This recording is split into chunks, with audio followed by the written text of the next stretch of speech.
Asalaamu calaykum. Maanta waxaan ku guda jirnaa film cabsi ah oo loogu magac daray The Funhouse Massacre oo ah xasuuqii guriga. Muuqaalka ugu horreeya ayaa muujinaya haweeney guri u socota oo albaabka soo gaartay albaabka garaacaysa. Nin ayaa albaabka furay isagoo weydiinaya qofka ay tahay. Waxayna sheegtay inay raadinaysay waardiye lagu magacaabo Kane. Dabeedna waardiyihii Kane ayaa ku marti qaaday gudaha. Mrs. Jessica Quinn oo diiwaangelisay wixii ay kala kulantay xarunta oo ah xarunta dhimirka. Mas'uulku wuxuu ka digay dabeecadda maxaabiista ee ugu khatarsan. Kadib digniintii ayuu jebiyay wuxuuna galay xabsiga qaybta hoose. Markay marayeen dariiqa, ilaaliyaha ayaa u sheegay Jessica in dadka ku nool halkaas ay yihiin dambiilayaal waxashnimo leh oo aan haysan wax fursad ah oo ay ku baxsadaan, oona lagu xidhay qaybta hoose ee ugu adag. Taasina waxay sababtay in lagu hayo ilaalo aad u adag. Waxa uuna sheegay haddii fursad la siiyo si isbeddel u sameeyaan, ay lahayn faa'iido ay ku soo laabanayaan xabsiga. Jeffrey Ramsey waana maxbuuska ugu horreeya ee la kulmaan. Waana ninkii hiblibna aadan macaamiishiisa u geyn jiray. Waxayna u socdeen maxbuus kale lagu magacaabo Dr. Swalesworth. Wuxuuna ahaa dhakhtarka ilkaha. Wuxuuna ilkaha ka saari jiray dadka aan ilkahoodu wanaagsanayn.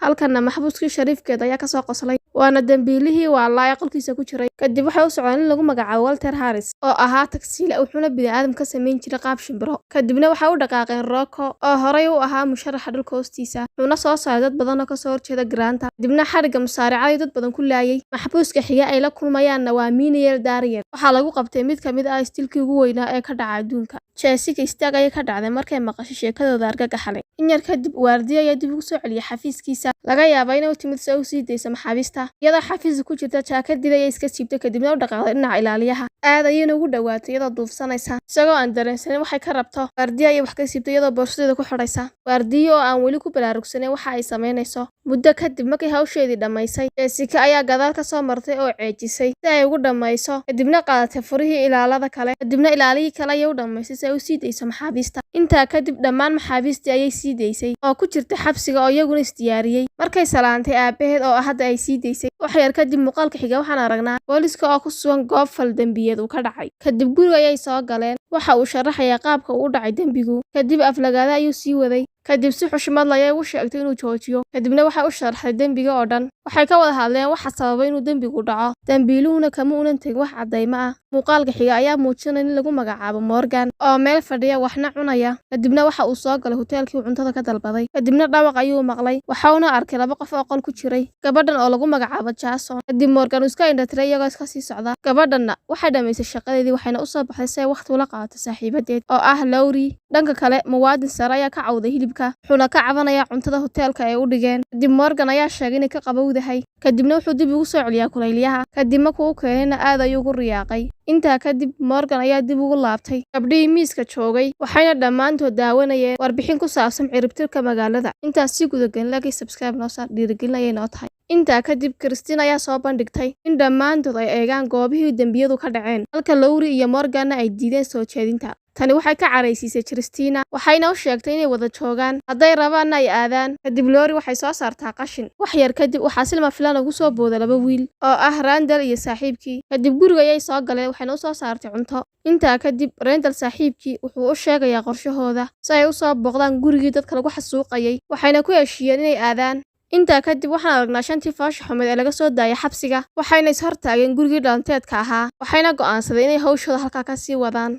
Gudaha dhismaha ayaa aad u cabsi badan. Ned iyo shaqaalihiisa ayaa ku murmaya inuu gurigan yahay guri aad looga cabsado. Mid ka mid ah shaqaalaha ayaa u dhawaaday boonbale cabsi leh oo ka argagaxay. Pinocchio waxaa cajab geliyay sida uu uga naxay. Bannaanka ayay soo baxaan waxayna uriyaan walxo. Kadib guriga ayay u dhaqaaqaan. Halkan waxaan aragnaa ninkii ka soo baxsaday xabsiga ee lagu magacaabo Rocco. Wuxuuna tijaabinayaa in weli laga cabsanayo iyo in kale maadaama dilku caado u ahaa. Goobta xigta Dr. Swell ayaa fiirinaya hawshiisii qabyada ka ahayd. Intuu xiro ayuu ilkaha ka guri jiray kadib ayuu dili jiray. Gurigeena madadaalo ayuu u yahay. Maxbuuskii Jeffrey oo niyad jabsan kadib markuu ogaaday in agabka maamulka ee loo soo dejiyay aanu ahayn hilibka bilaadan. Dhanka kale tagsiile Walter Harris isagoo niyad jabsan maadaama qalabku helay aanu ahayn qalab dhab ah. Mendel Manny ayaa meeyad dabool intuu soo galo u sheegaya inay hadda heleen saaxiibo cusub dabeedna ka dhaqaaqay. Dhanka kale shaqaalaha u qaabilsan falka ayaa isku urursan. Pinocchio iyo ilaaliyihiisa ayay uga digayaan inuu ka tago gurigan. Wax yar kadib Manny oo ku dhawaaqay hawshooda goobta Binuujna wuxuu u dhaqaaqay gudaha, wuxuuna u dhaqaaqay inuu arko waxa ka khaldan gudaha,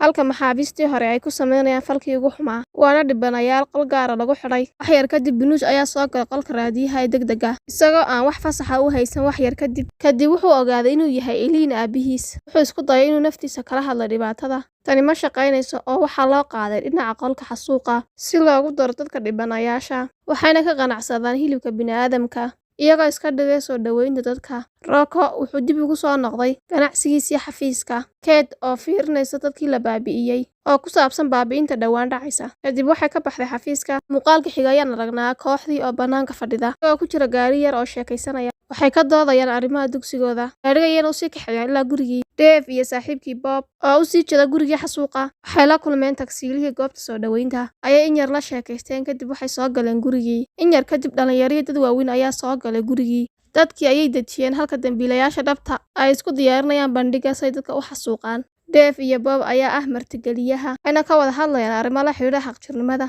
Dadkii soo booqday nalka ayaa lagu damiyaa.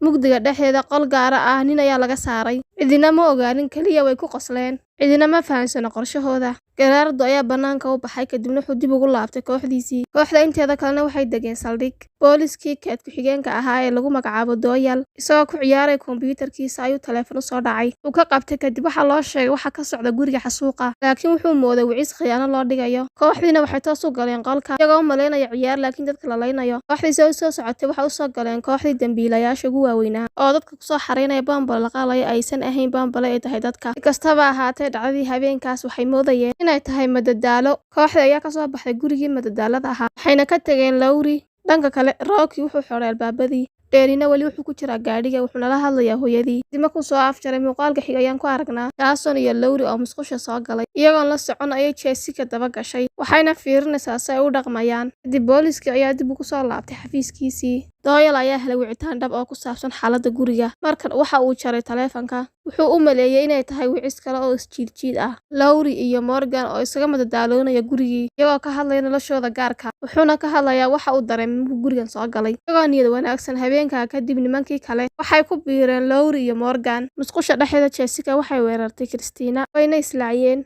Jasonna wuxuu ka cabsi qabaa masiixiyiinta. Kooxduna waxay bilaabeen raadintooda. Dhanka kale, Christina iyo Jessica ayaa weli ku jira musqusha oo dagaalamaya. Aakhirkii Christina ayaa bannaanka loo saaray. Kate oo sii jeeda goobta dembigu ka dhacay, waxayna joogtaa meesha bilowgii dembigu ka dhacay. Iyadoo baaraysa waxaa soo wacay qof oo u sheegay wax ku saabsan Jessica, waxayna uga mahad celisay qofkii soo wacay u sheegay, waxayna dib ugu soo laabatay gaadhigeedii. Kooxdu waxay u soo socotaa qolkii xasuuqa. Kooxda iyo kuwa kale waxay arkeen dad la laayay, kadibna bartu falku ka dhacayay ka soo yaaceen, waxayna arkeen dadkii dhabta oo la laynayo. Kadib kooxdii ayaa heshay Christina oo si xun loo galay, iyagoo dilay qalabkoodiina madaxa u geliyey.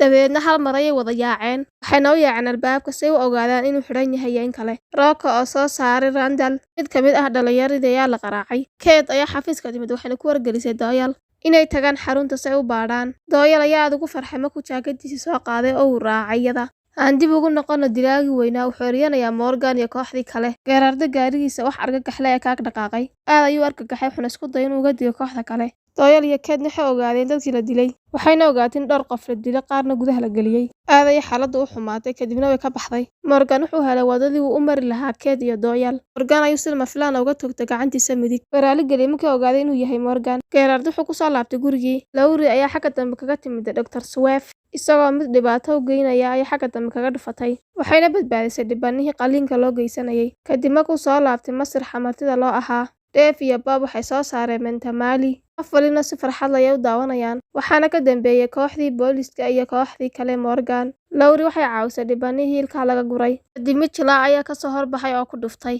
Manny ugu dambeyntii wuxuu u sheegay dhagaystayaasha in dhammaan xasuuqii gurigan ka jiray ay ahaayeen run. Weli ma rumaysna. Kate ayaa timid iyo kooxdeedii kale. Waxay xasuusataa Manny maadaama ay ku jirtay mid ka mid ah dagaaladii saliibiga ah ee ciribtirka iyada oo da'yar. Manny ayaa u sheegay saxaabtiisa inay iska dhiciyaan dadka faraha badan. Kadib koox ayaa masraxa ka soo booday oo bilaabay inay dadka dilaan. Kate waxay abaabushay kooxdeedii, way kala yaaceen. Laurie iyo dhibanihiina way isqarinayaan, waxayna daawanayaan Jessica oo hortooda gabar ku dishay. Way argagaxeen, waxayna isku dayeen inay albaabka weyn furaan, waxayna arkeen Rocco oo ku soo socda. Doyle ayaa sameynaya isku day liidata, isagoo argagaxsan. Intuu soo dhawaaday ayuu ku dhuftay. Ugu dambeyntii Mirror ayaa mindi gadaal kaga taagay Rocco, kadibna wuxuu ku biiray kuwii kale ee yaacay. kadib waxay heleen waddo ay kaga baxsadaan, waxayna arkeen Lowry iyo kooxdii kaloo soo badbaadinaya dadka dhaawaca. Halka Kate ay gaadayso Manny iyadoo fiirinaysa isaga. Lowry iyo kooxda kale waxay qorsheynayaan si ay u soo qabtaan dambiilaha. Ugu dambeynna waxay go'aansadeen inay soo qabtaan gacan ku-dhiiglaha. Kooxda ayaa markii dambe ku dhaqaaqay qorshahooda. Ugu dambeyntii Kate-na waxay soo qabatay Manny waxayna ka toogatay lugta, kadibna intay feedhay ayay u soo kaxaysay qolkii meydka ku urursaday. Xabad ayayna ku qabatay. Manny ayaa isku dayay inuu khiyaameeyo, balse taasi ma aynan dhicin. Si lama filaan ah Jessica ayaa kaga timid gadaal oo dhabarka kaga dhufatay. Morgan iyo Gerardo ayaa wax fiican sameeyay, waxayna isku dayeen inay soo qabtaan dambiilayaasha. Doyle ayaa la kulmay Rocco, wuxuuna isku dayay inuu la hadlo, wuxuuna uga digay inuu dhaqdhaqaaq sameeyo hadduu isku day kale sameeyana uu ku dhufanayo xabadda. Lowry iyo Kate-na waxay iska reebeen intii kale soo raacisay, si wadajir ayayna u soo baxeen. Subaxdii dambe waxaa goobta soo gaadhay booliis. Waxay arkeen kooxdii oo badbaaday. Morgan-na aad ayuu ugu farxay, laakiin wax yar kadib waxaa loo soo saaray Rocco. Ugu dambeyntiina dhakhaatiirta ayaa goobta yimid, waxayna daryeeleen Lowry iyo kooxdii kale ku dhaawacmay. Waxaa sidoo kale la keenay kooxdii dambiilayaasha ee ku dhaawacmay meesha. Intays lahaayeen dhibaato geysta ay dhibaato ka dara soo gaadhay. Waad ku mahadsantahay daawashada. Hanaga iloobin like iyo subscribe inaad noo saartid. Mahadsanid.